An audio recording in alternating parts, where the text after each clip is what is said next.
السلام علیکم جی، خواتین حضرات، میرا نام یاسر مقصود ہاشمی ہے۔ آپ اکثر صحت کے شوز میں مجھے دیکھتے رہتے ہوں گے جس میں ہم آگاہی پروگرامز کرتے رہتے ہیں۔ آج ہم ڈاکٹر میاں ابو بکر صاحب کے پاس تشریف لائے۔ اس سے پہلے کہ میں ان کا کمپلیٹ انٹروڈکشن کروں، میں ان لوگوں کو بتاؤں جو کہ آپ میں سے ہمیں جتنے بھی لوگ اس وقت دیکھ رہے ہیں یا سن رہے ہیں، اگر آپ کو معدے کا مسئلہ ہے تو ڈاکٹر میاں ابو بکر کے ساتھ آج ہمارا ہونے والا یہ شو آپ کے لیے بہت امپورٹنٹ ہے۔ کیوں؟ ہم آپ کو ساتھ بتاتے ہیں۔ ڈاکٹر میاں ابو بکر صاحب جو کہ ڈسٹرکٹ فزیشین ہے DHQ ہاسپٹل ٹوبر ٹیکسنگ میں، نہ صرف یہ بلکہ یہ میڈیکل اسپیشلسٹ اور گیسٹرنٹالوجسٹ ہیں Ashraf medical complex hospital building number 1 ٹوبر ٹیکسنگ میں۔ اینڈوسکوپی ایک ایسا ہوا ہے جو کہ ہمارے شہر میں مختلف، ہمارے ضلع میں مختلف افواہیں ہیں اینڈوسکوپی کے حوالے سے۔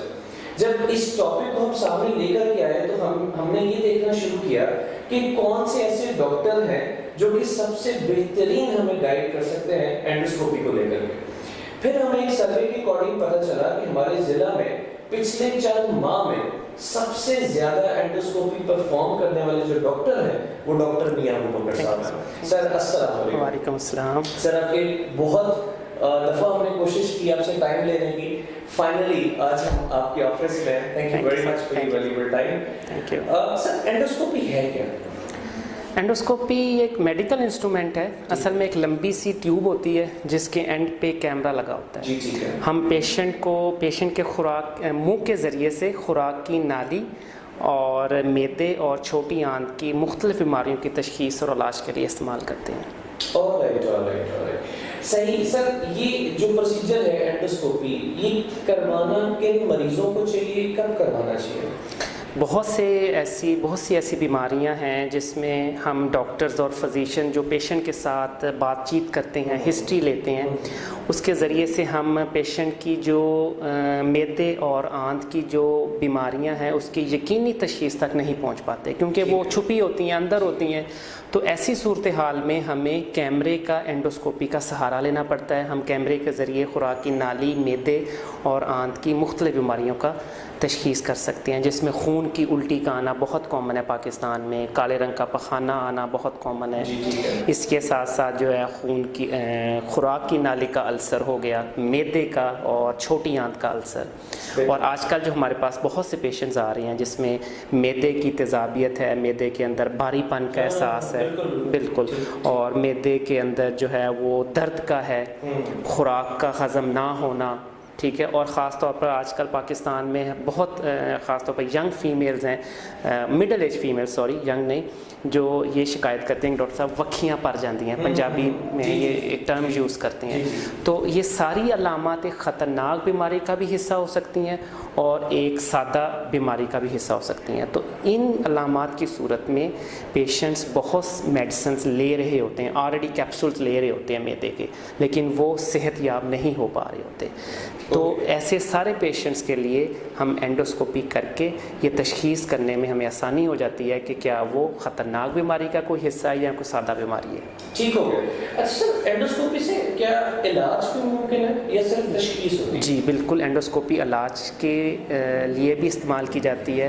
خون کی الٹی ایک بہت کامن بیماری ہے جس میں جو ہے جگر کمزور ہونے کی وجہ سے خوراک کی نالی کے اندر خون کی نالیاں پھول جاتی ہیں، اس کے پھٹنے سے خون آتا ہے۔ اب جب خوراک کی نالی کے اندر خون کی نالیاں پھٹتی ہیں تو خون کی الٹی آتی ہے۔ ایسے سارے پیشنٹس کو ہم انیشلی اسٹیبلائز کرتے ہیں میڈیسنس کے ذریعے، اور 3 دن بعد ہم ان کی اینڈوسکوپی کر کے جہاں سے خون آ رہا ہوتا ہے ہم وہاں پہ بینڈ لگا دیتے ہیں۔ ایک ربڑ ہوتی ہے جس کو ہم بینڈ اس کے اندر لگایا جا سکتا ہے۔ خون کی الٹی کی ہونے کی دوسری وجہ جو ہے وہ خوراک کی نالی کا السر ہے، وہاں پہ ہم اینڈوسکوپی کے ذریعے کلپ لگا دیتے ہیں۔ اور بعض دفعہ جو ہے وہ کینسر ہوتا ہے، وہ کینسر کی پھر بایوپسیز لیتے ہیں۔ بعض دفعہ جو ہے وہ خون کی نالیاں معدے کے اندر جو پھولی ہوتی ہیں وہاں پہ ہم گلو انجیکٹ کر دیتے ہیں۔ تو یہ تشخیص کے ساتھ ساتھ علاج کے پرپس کے لیے بھی استعمال کی جاتی ہے۔ بہتر ہے۔ اچھا سر، جو اینڈوسکوپی کا جو प्रोसीजर है टोटल एक मरीज के लिए, उसमें कितना वक्त दरकार होता है? एंडोस्कोपी के प्रोसीजर के लिए 5 से 10 मिनट लगते हैं। अगर आपका डॉक्टर माहिर है, माहिर तजर्बाकार है, वो प्रॉपर गैस्ट्रोएंट्रोलॉजिस्ट के शोबे से ताल्लुक़ रखता है, तो 5 से 10 मिनट के अंदर अंदर जो है वो एंडोस्कोपी कंप्लीट हो जाती है। सिर्फ ये 10 मिनट का बस 5 से 10 मिनट अगर तशखीस के पर्पज़ के लिए इस्तेमाल कर रहे हैं। हाँ, अगर हम बैंड लगाने के लिए इस्तेमाल करते हैं या हम इलाज के लिए इस्तेमाल करते हैं तो उसमें तकरीबन 30 to 40 मिनट्स भी लग सकते हैं। लेकिन सिर्फ तशखीस के लिए अगर हम कर रहे हैं, सिर्फ हमने तशखीस करनी है, तो ये 5 से 10 मिनट का प्रोसीजर, इससे ज़्यादा प्रोसीजर नहीं है। बेहतर है। हमारी जब इस इंटरव्यू से पहले सर से इस बातचीत से पहले डिस्कशन थोड़ी बहुत हो रही थी, थोड़ा टाइम हमें पहले मिल गया, तो हमें मालूम पड़ा और आप लोगों के लिए बहुत बड़ी खुशखबरी है कि हमारा जो सिविल हॉस्पिटल टोबा है, DHP हॉस्पिटल टोबा, वहाँ पे डॉक्टर अबू बकर साहब की काविशों के साथ जो है वो एंडोस्कोपी का प्रोसीजर स्टार्ट होने जा रहा है, जो गवर्नमेंट स्टार्ट कर रही है, और डॉक्टर मियां अबू बकर साहब वहाँ पर भी एंडोस्कोपी परफॉर्म किया करेंगे और आपकी जो खिदमत है वो DHP हॉस्पिटल में एंडोस्कोपी के साथ भी किया करेंगे, उस प्रोसीजर के साथ भी। अच्छा सर, एंडोस्कोपी के हवाले से बहुत सारी अफवाहें हैं और उनमें से एक अफवाह ये बहुत ज़्यादा है, बहुत सारे लोग इस हवाले से बात करते हैं कि एंडोस्कोपी के प्रोसीजर में दर्द बहुत ज़्यादा होता है। नहीं, ये दर्दनाक प्रोसीजर बिल्कुल नहीं है। हम पेशेंट को सुन करने वाली दवा का स्प्रे कर देते हैं गले के अंदर। हम फिर एंडोस्कोपी जब डालते हैं तो गला ऑलरेडी सुन होता है, तो दर्द का बिल्कुल एहसास नहीं होता। तो ये बिल्कुल दर्दनाक प्रोसीजर नहीं है, कोई दर्द नहीं होती। हाँ, कुछ पेशेंट्स ऐसे होते हैं जो थोड़े एंग्शियस होते हैं, थोड़े परेशान होते हैं, तो इन ऐसे पेशेंट्स के लिए हमारे पास एनेस्थीसिया के डॉक्टर्स मौजूद होते हैं, जो बेहोशी के डॉक्टर्स मौजूद होते हैं, तो वो इंजेक्शन के ज़रिए नीम गनूदगी की हालत में पेशेंट चले जाते हैं और वो फिर एंडोस्कोपी परफॉर्म कर लेते हैं। क्योंकि ऐसी बहुत सारी अफवाहें हैं कि जी दर्द होता है और मतलब 2-3 लोगों ने पकड़ के रखा होता है और उस वक्त नहीं करता है, ये बहुत नहीं हो गया कि हमने डॉक्टर साहब से ये सवाल क्लियर कर लिया। अच्छा सर, कहते हैं कि एक दफ़ा एंडोस्कोपी करवा ली जाए, जिस तरह डायलिसिस होता है, गुर्दे वॉश करना होता है, उस तरह एक दफ़ा एंडोस्कोपी करवा ली जाए तो ज़िंदगी में बार बार एंडोस्कोपी करवानी पड़ती है? नहीं, ऐसी भी कोई बात नहीं है। तशखीस के पर्पज़ के लिए अगर एंडोस्कोपी इस्तेमाल की जाती है तो डेफिनेटली वो सिर्फ़ एक ही दफ़ा इस्तेमाल होगी, क्योंकि हमने तशखीस करनी है। हमने कैमरे के ज़रिए मैदे की और आंत की, छोटी आंत का मुआयना कर लिया, तो डॉक्टर्स को पता चल जाएगा कि ये कौन सी बीमारी है, तो उसके मुताबिक वो आपको दवाई प्रिस्क्राइब कर देगा।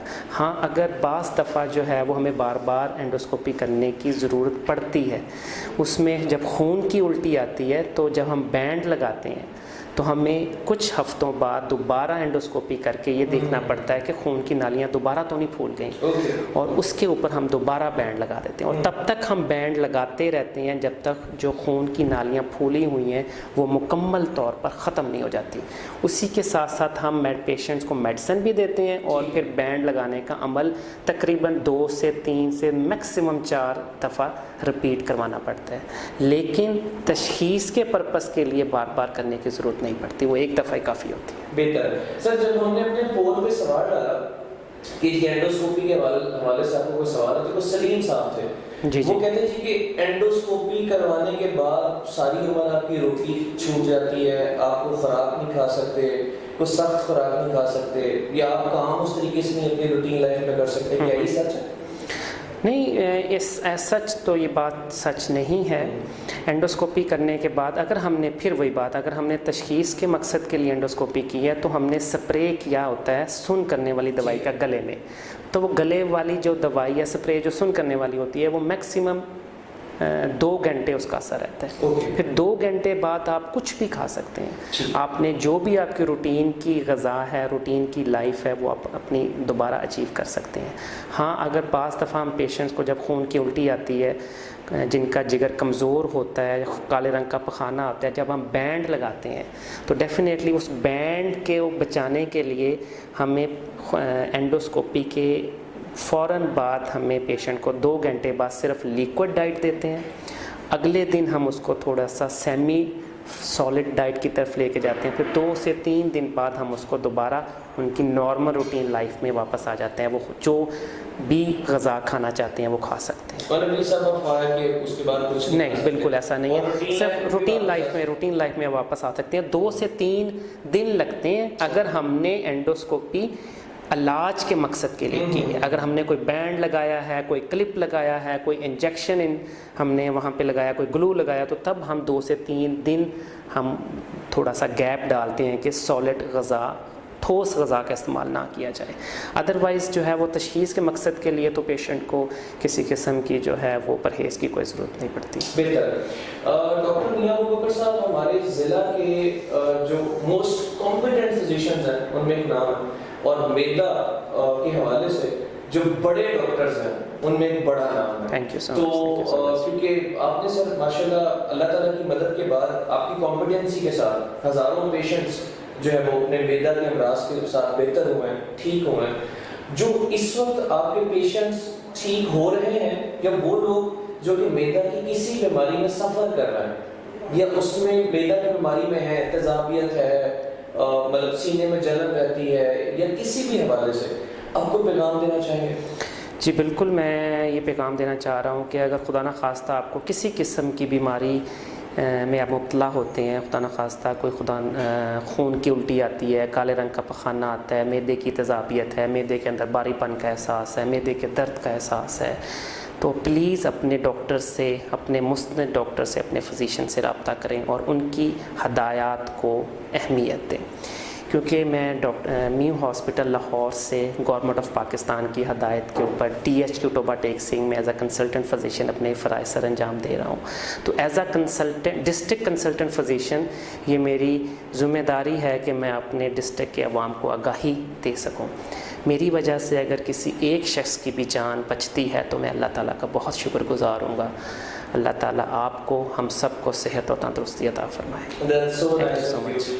अगर आप डॉक्टर मियां अबू बकर साहब से मुलाकात करना चाहते हैं और अपना मेदा का या किसी भी मेडिकल के हवाले से कोई और प्रॉब्लम डिस्कस करना चाहते हैं, तो आप इनसे मुलाकात कर सकते हैं DHQ हॉस्पिटल टोबा टेक्सिंग में।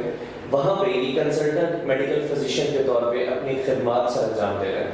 ना सिर्फ ये, बल्कि कंसल्टेंट मेडिकल फिजिशियन और गैस्ट्रोएंटरोलॉजिस्ट के तौर पर ये अशरफ मेडिकल कॉम्प्लेक्स हौसी कॉलोनी नंबर 1 में भी अपनी खिदमात सर अंजाम देते हैं। आप इनसे मुलाकात कर सकते हैं।